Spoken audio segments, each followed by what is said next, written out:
Hey everybody, welcome back to the Unstoppable podcast. I'm your host, Diana Chen, and I'm here today with our guest, pplpleaser. You guys all heard of her. She sort of rose to fame in a way when she dropped the Uniswap V3 video, the launch promo video. She sold it as an NFT for 310 Ethereum, which at the time of the sale, I think was around $500,000. And another really cool thing about this is that a DAO was formed specifically for the purpose of purchasing this NFT. And all of the proceeds were donated to AAPI charities. So I'm really excited to talk to pplpleaser and ask her about her process and this entire crazy whirlwind journey that she's gone on. So hey, pplpleaser, thank you so much for being here. Hey, thanks for having me. Awesome. So the first thing, I guess I just want to go back to before this Uniswap V3 launch promo video exploded. Who were you before all of this happened? How long have you been making videos and art? And when did you start learning about crypto and NFTs and sort of bridging the gap between art and crypto? So my journey into crypto sort of started in 2017, the whole ICO boom. I definitely was holding some, um, uh, uh, not DeFi coins back then. So I held some. I think a lot of people's sort of introduction into crypto is obviously hearing about. I had known about Bitcoin and Ethereum as well in 2017, and I'd known about Bitcoin since college actually, but obviously I never bought any. And then in 2017, crypto really caught my attention, but I think a common beginner mistake is thinking that both Bitcoin and Ethereum are either too popular or too expensive, and then so you go and try and find the next gem or something, and then so that's how I found, all these other random 2017 coins like VeChain, Cardano, IOTA, you name it. And so that's sort of how I got interested in crypto. And then I've just been sitting on the sidelines, sort of speculating since 2017. And then I kind of, was very, very passive until last summer, which was DeFi summer. And then sort of the crazy yields in DeFi summer kind of caught my attention again. And then I also at the same time noticed that there was a lack of sort of creative expression and talent within the marketing space of DeFi and crypto in general, actually. And then so I thought that, oh, well, a great way for me to sort of contribute to the space and also learn about it at the same time would be to put my skill set to use. And actually, I've been making art for quite a while before that. So, I mean, I've been making art ever since I was ever since I was young. I love to draw and I mean, anything art related, even listening to music and stuff. But and I did some painting in high school. But then when I was in college, I had watched Wall-E in my freshman year, and then decided that 3D animation was something that I'd be interested in pursuing. And then so outside of class in university, I would sort of go down this rabbit hole on the internet and watch all these tutorials and then teach myself basically how to do 3D. And then so after college, I was pretty much working in the space as an artist ever since. And then so I worked on a bunch of visual effects and 3D stuff for movies and feature animation. And then also at game cinematics, like for Blizzard, worked on the Diablo 4 cinematic that debuted at BlizzCon in 2019. And then so yeah, so that part of the journey was sort of just really like sharpening my skills and learning everything technically that I needed to know, and then expressing myself creatively was something independent of that. I think, I mean, obviously I was helping craft, bigger visions like for movies and stuff, but in terms of complete creative expression, I didn't really start doing until early 2020, because I was actually supposed to I accepted a job at Apple, but I was waiting for them to process my visa, and then the pandemic happened, so USCIS kind of shut down, and then while I was waiting for my visa, I decided to occupy my time by doing something that I always wanted to do, which is make my own artwork, and then so I created my art Instagram called People Pleaser. And then so from there, I would just start to experiment as a generalist and then just post some personal artworks there. And then um, the visa thing kind of just didn't really get anywhere due to the pandemic and everything just being so crazy. And then so to even further occupy my time, I thought I would basically want to contribute to the crypto space somehow. And then one of my friends saw at the time there was a Twitter influencer by the name of Blue Kirby who was doing marketing for Yearn Finance. And then so he had sent out a tweet saying that he was interested in speaking to people who were good at doing animations or videos or something. And my friend sent Blue Kirby my art Instagram. And then so Blue Kirby saw my stuff and then thought that it was pretty cool. And then so he reached out to me and asked if I wanted to do something for Yearn Finance. And then so that's actually my first video that I'd ever done for any DeFi project. Was for a YF vault, which the video never actually got released because the product ended up being delayed and stuff. But yeah, so Crypto Twitter's actually never seen my first video. And then ever since then, that kind of sort of ignited other things. And then I did a video for Pickle Finance. And then so one thing led to another. And then now months later, this has just kind of become my job, I guess. That is such a cool story. So, were you majoring in art in college or were you completely self-taught? I ended up being in this program called Design Media Arts, and they're a little bit, I think, diverse in the sense that you kind of get to dip your toes into a little bit of everything, from front end web development to graphic design and typography to a little bit of maybe just After Effects, but never actually dabbled in any 3D in the major, at least for me. And then so everything 3D animation related, I had learned outside of class. That's so cool that you're pretty much completely self-made, and then it's so cool how you got connected with the people at Yearn Finance, and then that led to I saw you did stuff for Aave as well and Sushi Swap and all these now obviously the big Uniswap V3. That's super cool.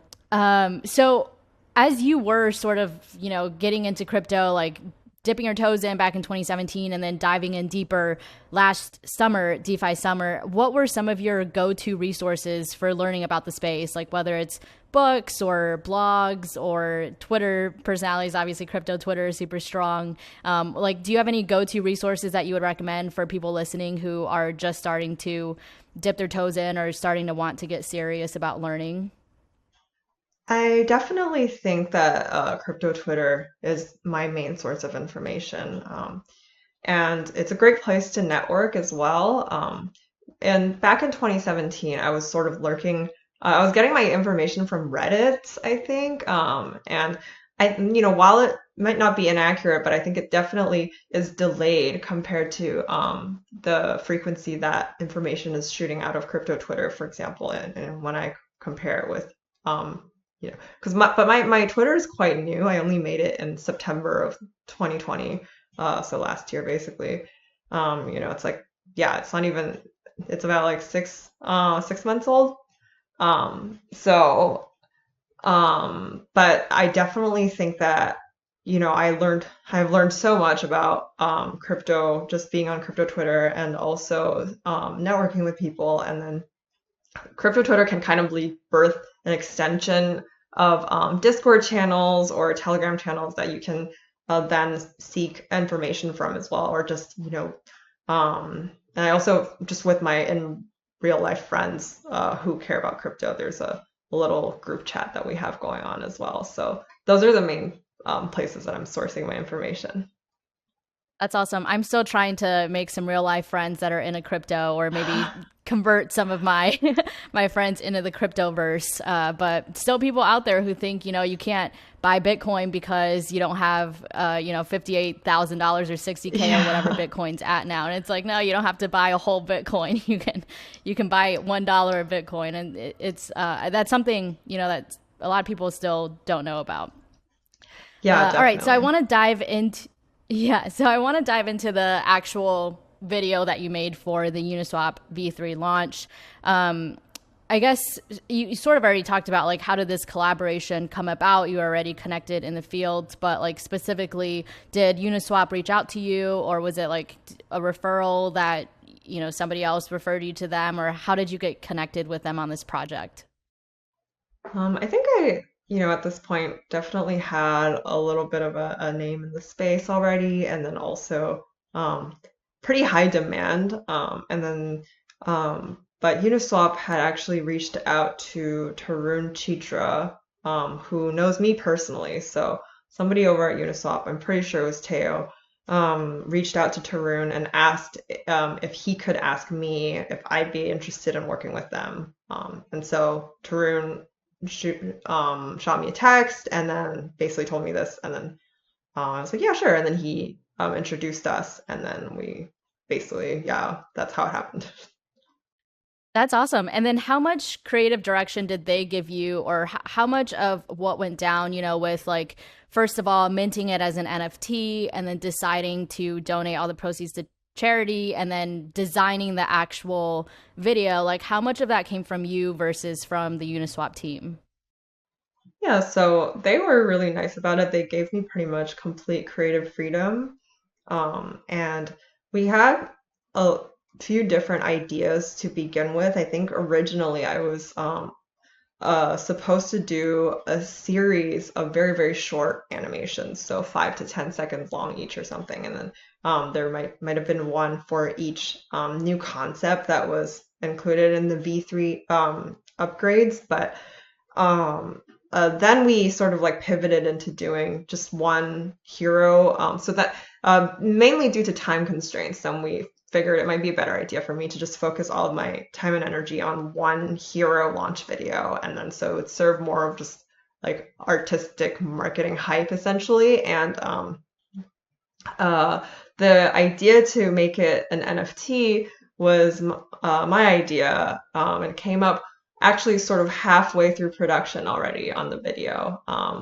I obviously had been devoting a lot of time to making videos for DeFi protocols for the past few months, and then as a result, didn't really get to try my hand at a lot of the NFT stuff, especially since it started really blowing up since January. I did do a little bit of NFTs, last year, but I didn't really know what I was doing back then. So I would just, mint really random stuff, and I had just, yeah, not a lot of sort of knowledge around how to evaluate NFTs and stuff.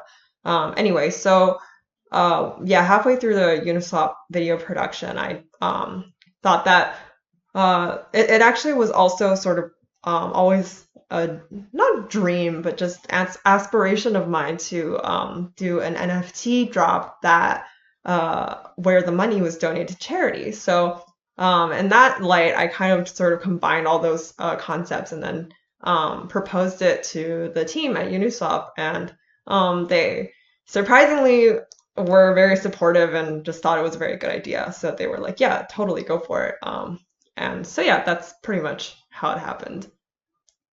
That's awesome. And so I do have a couple questions for you because I've had some founders of different NFT platforms on the podcast, and I've only heard it from that perspective. I've never heard it from the perspective of an actual creator. So, from your view as a creator, what do you see as the value of NFTs, and sort of like in the long run, what that is going to bring about for the community, like both for creators and for the public as well? I definitely think for creators, it recently has shed light onto this new realm of getting rid of the middleman, or even I think previously, a lot of digital creators were just displaying their art, for example, on social media and Instagram and stuff, without really any expectation, and including myself too, without any expectation of monetizing that work or anything.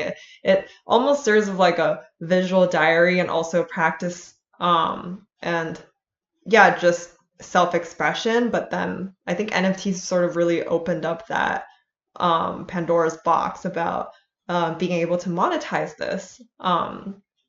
Because I think it was sort of already an issue before, where a lot of people would sort of like use those images taken from Instagram or something, and then but the concept of digital ownership was always very blurred, right? And then a lot of these independent artists, they're not like musicians or something where they have like a record company that are gonna hunt down like copyright laws or something. And then so I think NFTs sort of really like changed that for them, and so that's why it kind of really like blew up. And then in terms of the value of NFTs, I kind of feel like a broken record because I always say the same thing on like when I go on podcasts or something, but I really believe that. I mean, I obviously think this sort of like trade of art is great, but I feel like we're actually not at the sort of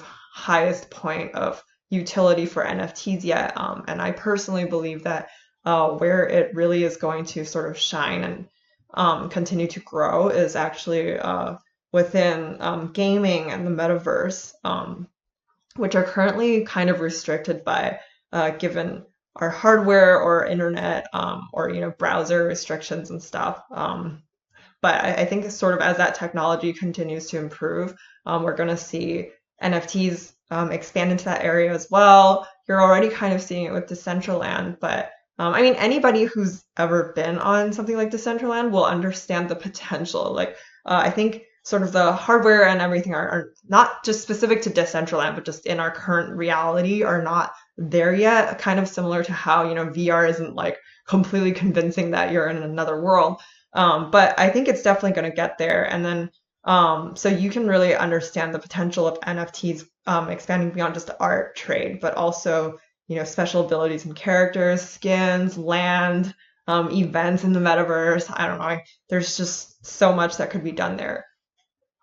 Very cool. Yeah, I'm not a big gamer, and so a lot of that is still pretty new to me. But I've had some people on who are big into the blockchain gaming space, and hearing you talk about it too, it definitely gets me excited, and I'm looking forward to seeing where all of that goes.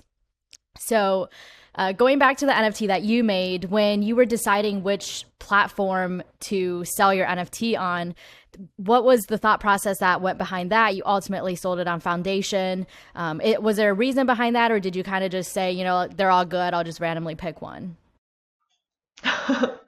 It honestly is closer to the latter. And being that Foundation, it sort of advertises themselves as a little bit more decentralized, I think had a little bit of draw, but also, there's other factors like that. They are a one-on-one platform, whereas, some other platforms like Maker's Place or, Nifty or those, are sometimes like more suitable for open editions as well. So there was that was factored into it. And then, but yeah, otherwise it was just kind of, I think I had reached out to like a couple at the same time. And then so sort of like, who got back to me, or like and then with the other reasons that I just sort of like highlighted. But they're all good. I don't really have any strong opinion towards any specific one. But I do know that OpenSea does sort of like a gas-free minting program, which is really cool, and I think would be really great for artists who are just sort of like getting into the space. And then if they're not really sure whether or not their stuff is going to sell, then at the very least they're not losing money by just minting artwork. Yeah, for sure. And it would be cool to see more platforms move towards that model in the future as well. Obviously, right now, everybody's suffering from the gas problem, but in the future, it would be ideal if the gas could be built in, or, so it's not like if you're minting a piece, you have to pay another price on top of it, or same thing for consumers. If you're buying a piece, you have to pay another gas price. I don't know what the solution is, but okay, very cool. So then with deciding to donate all of the proceeds to charity, a couple of questions here. First of all, I know you're donating to AAPI charities. Was there something from your experience, your background that led you to want to donate to these charities? And then have you decided like specifically which charities you'll be donating to? Yeah, so I think part of, I was in New York throughout the worst part of the pandemic, essentially. And so I was there to sort of witness the downfall of Chinatown and all these Asian American businesses, small businesses that are sort of really struggling. And then also, obviously, with the recent events that are happening in the United States, I think that really contributed to me making that decision as well. I had come across this Instagram post by one of the sons of one of the shooting victims in the Atlanta shooting recently. And then he wrote a very, very, honestly, very heartbreaking post about how he feels very unjust about everything that's happening, and just wanting sort of the world to be less hateful and then be a better place. I mean, after I saw that, I was like, oh, that's so sad. And then I found his Venmo information. I sent him $100. I posted about it on my Twitter, but I realized that, this wasn't like a huge amount or anything, but, for example, something like, hopefully maybe with my NFT, it could be very impactful. And then so those are kind of reasons that contributed to my decision making there. And obviously myself being Asian, I have experienced minor forms of racism or microaggression since a young age as well. So yeah. Got it. And then have you decided which charities that like specifically that you'll be donating to? Yeah, so we actually have been working pretty hard with the volunteers over at Stand With Asians. So Stand With Asians is actually they're sort of like a decentralized volunteer group. They're not a charity themselves, and then so but the volunteers there are awesome. And then I've been so what I've been spending my time doing for the past 2 weeks at least is sort of meeting up with them frequently, I mean online. And then we would, so they went out and came back with an extensive list of charities and nonprofit organizations related to the cause. And then we would sort of like go over the list and talk about which ones we think, are more deserving of funds or less. And then, we're also working on getting out a press release so that we can open up applications too, in case there's ones that we didn't find, but they're interested in applying for the grant. They can do that as well. And then the volunteers also have sort of people that they're working with who are also able to sort of keep track on the transparency side for the charities as well, to make sure, that these funds are being put to good use. And we all are sort of unanimously more in support of underdog charities, so less so, like national charities or something that have already probably a lot more resources or access to funds, and then more focusing on underdog ones, but which also obviously means that sometimes they slip under the radar or they're a little bit harder to find, or, so yeah, it's still in the process, but our goal is to, by the end of the month, so by April 30th, we'll have finalized the list and then be able to send out the funds. But the funds are still in my public wallet, so everybody can track it and see it there. And then we'll ultimately, be working on distributing that and then being transparent about that process. That's awesome that you guys are doing so much due diligence and really putting in the time and the research to find the right organizations to donate to, instead of just saying willy-nilly, like, oh yeah, this is like the biggest AAPI charity I've heard of, so I'm just gonna send it there. I think that's awesome that you guys are putting in so much time and effort into really thinking through this.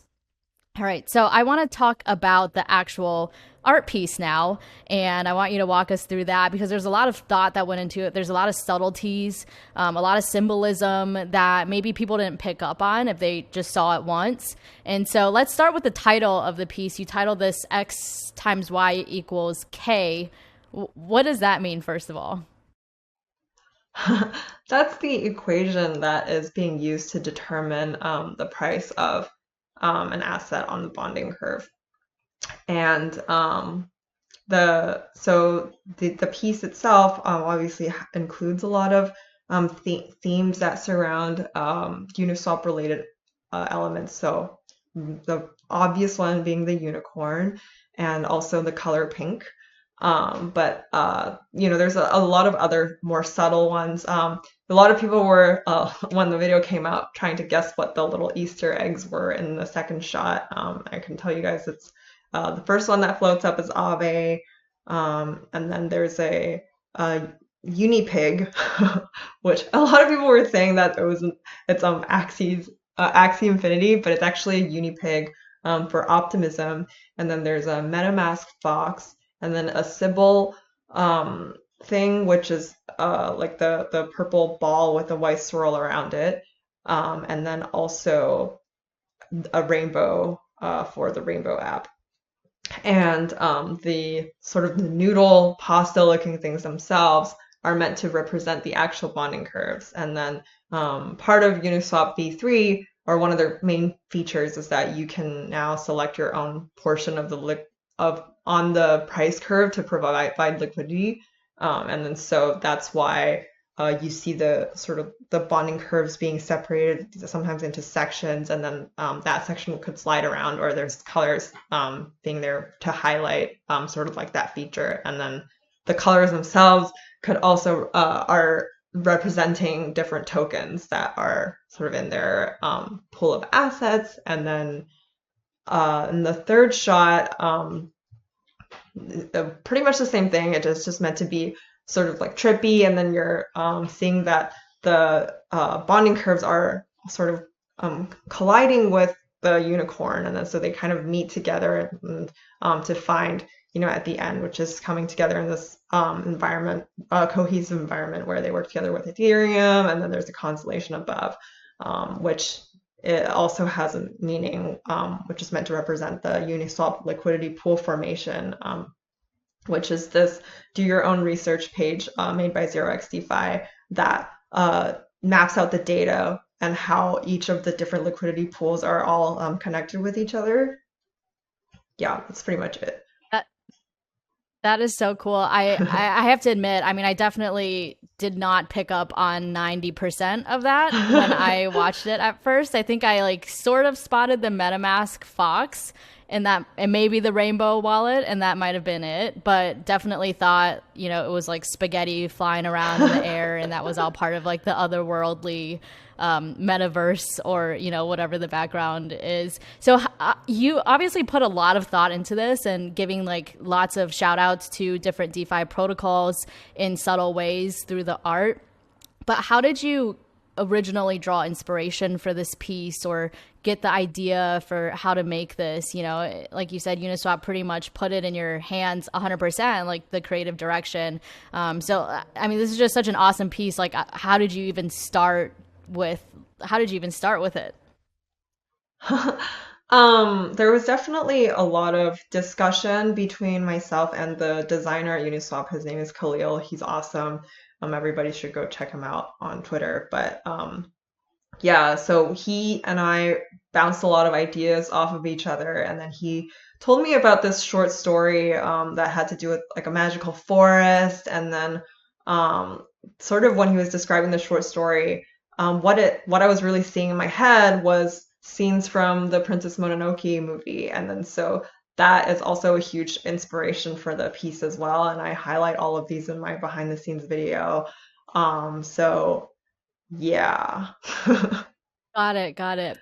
And obviously, I go, it's an ongoing process always, but I started by sort of having that image in my head, and then I went and sketched out a rough storyboard, and then so that kind of helps you solidify sort of like what is the abstract in your brain into something tangible on paper, and then from there you can, sort of really go even further and start to nail down details that might help you visualize this image that you have in your head. Got it. And another thing too, just side note for people listening, you actually show a lot of behind the scenes on your Twitter of like how you make this stuff, which I think is super cool. So if you guys listening are interested in People Pleaser's process and seeing behind the scenes, definitely go check out her Twitter and you can see all that there. So I want to move on and talk a little bit about the NFT auction. That was obviously like a really big part of this whole journey with a DAO being formed to purchase your NFT. But before we get into that, when you first listed this as an NFT, what were your expectations for how much it would sell for?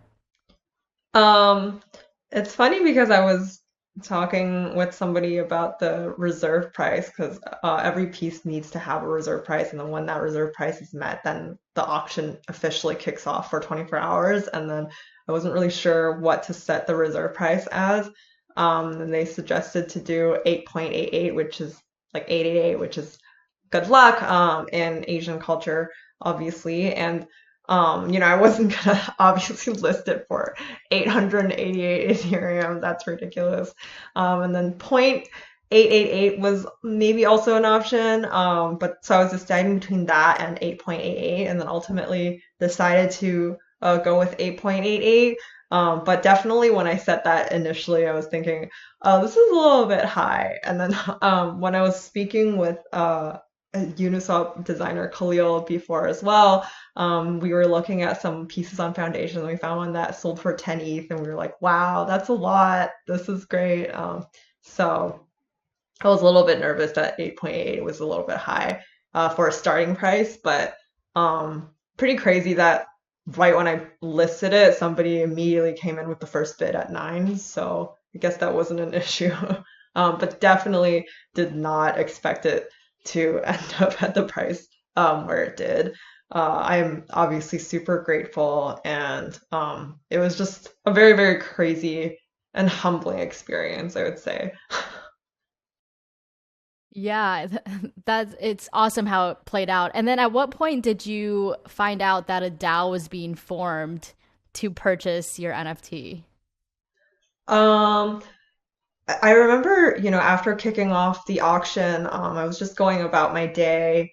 And then at some point during the day, I had gotten a message from this guy, Jameis, who had told me about the Pull Together co-founder Leighton Cusack's tweet about forming a DAO. And then Jameis had gotten in touch because he wanted to know if it would be possible for Foundation to support Gnosis Safe, because that's I think how they were planning to sort of handle the treasury and the multi-sig stuff. And then I didn't know, and then I wasn't sure if I could like get in touch with Foundation in time or something because the auction was already going on. And then but that's pretty much the extent of which I knew that this thing was happening. And then so I didn't really know if they were actually going to bid or if they even, ended up succeeding in sort of like getting the group together or anything.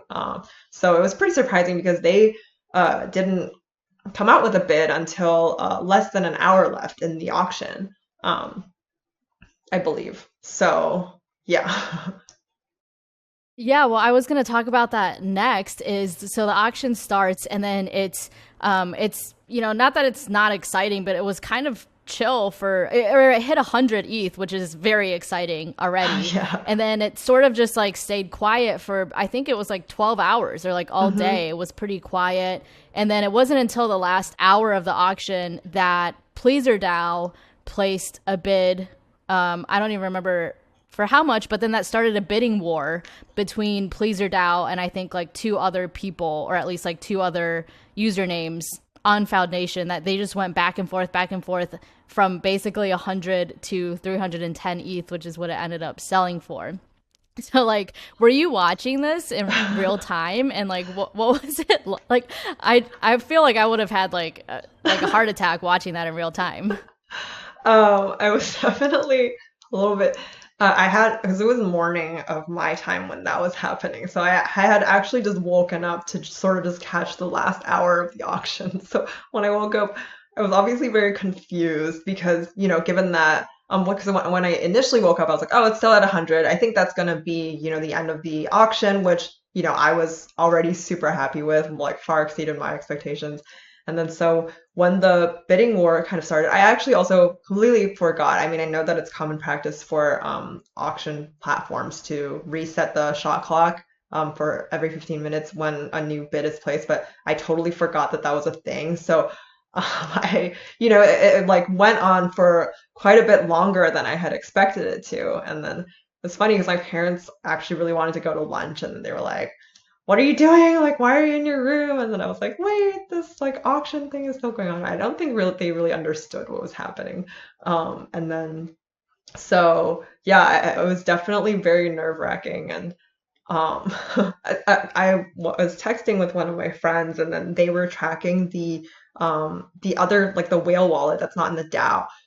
So the other wallet, and because you can see that they were loading it with 100 ETH, every new time that they were bidding from like Tornado Cash, and it was just it was pretty wild. Like we were all just wondering, wow, this person, where are these funds coming from? And it's obviously very exciting. And yeah. Yeah, I can imagine. So, have you? Hopefully, we'll be able to get Leighton on to talk more about the DAO side of things. But just wondering, have you had a chance to talk to him about like what are the plans for PleasrDAO moving forward? I know there was, I think they collected like there's some like leftover funds in the DAO. Do you know if they're gonna return it to the people that pitched in, or if they're gonna keep it up and do something with the DAO? I don't know. As far as I know, nobody is interested in getting returned their funds, so they're all just going to keep it in the treasury, and then I think they're going to sort of commit the DAO to further investing into NFTs and art, and maybe more specifically DeFi art. I'm not really sure. And that I think they also maybe were yeah, so they're definitely going to fractionalize the NFT, and then maybe there's like some collaborations there, or maybe opportunities to have a token involved as well. But yeah, you'd probably have to talk to Leighton about those details, because they asked me if I was interested in being part of the DAO Telegram, and I was like, this feels kind of weird, so I think I'd rather not be in it. Yeah. Well, I was also wondering, have they put any pressure on you to create more NFTs because they named the DAO? It's called PleasrDAO. So, it's like, do we only, put our money towards people pleaser art or any DeFi protocol art or I definitely think and I hope that it's not just going to be a DAO that's specifically dedicated to collecting my art only, and that it will also collect other people's art as well, which I'm pretty sure is what they're doing and what their goal is. So I think it was a nice touch that they named it after me, as this sort of like this auction is what kind of inspired or set it off. Yeah. got it, got it. Well, have you gotten pressure from the community at large to create more NFTs? I'm sure people have been, DMing you or commenting on Twitter and things like being like, "Hey, you're so good at this. Like, why don't you make more NFTs?" And especially now that you've seen the potential for how much money you can make for it, like, are you going to make NFTs and sell it and profit from it? Like maybe in addition to donating it, like, what are your plans for the future? I think I've been sort of taking a little bit of time in the past 2 weeks to also take my time and think about how I'm going to approach next steps.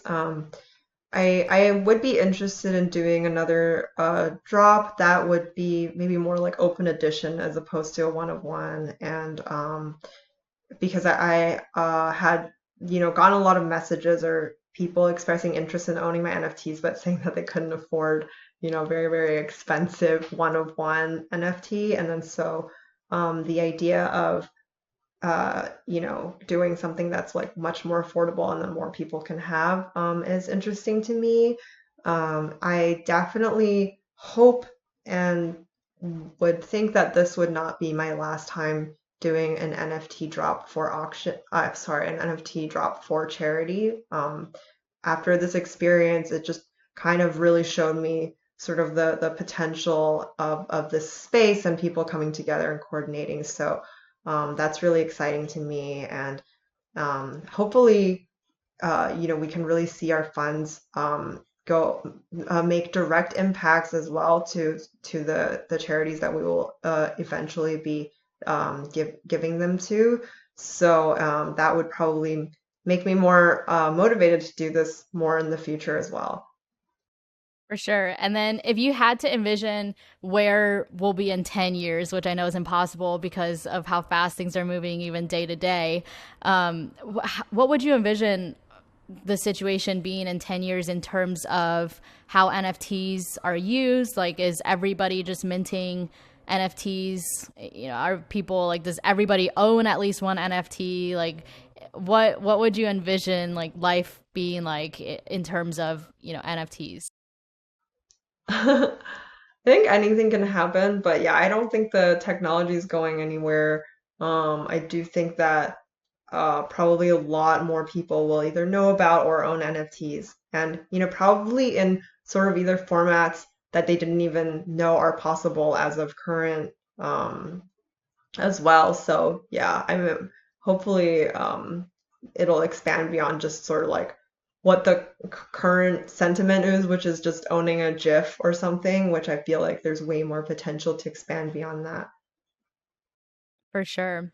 All right. Well, thank you so much for being here and sharing all of that with us. I always like to end every podcast episode with a segment called Explain Your Tweet, where I dive through your Twitter and I pull out some interesting or cryptic tweets. I will say you have some pretty funny tweets, and, like obviously like the art stuff is all really cool. And then you just got some funny commentary in there as well. So I'd encourage everybody to go follow you. One tweet that I'll pull out, this is from earlier this year, January 7th. You tweeted, "LOL, I made this shitcoin filter as a joke and Instagram actually approved it." I've seen those on Instagram, obviously, but I didn't know, like, how do you make one? Can anybody just make one of those and like send it out and have people use it? Or how does that work? Yeah, anybody can make it. Obviously, you have to know how to use the software. And this sort of came from my like hiatus, or that time that I was sort of waiting for my visa. I was experimenting with all these different programs, and then so during that time, I also learned how to use Spark AR, which is the main program that was developed by Facebook for people to create filters for Instagram or also Facebook.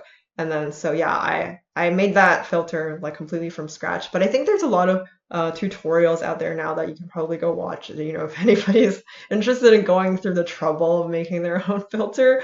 Yeah, so I kind of just made it for fun or as a joke, and then submitted it to Instagram, and then they actually approved it. So it's like literally a real usable filter now.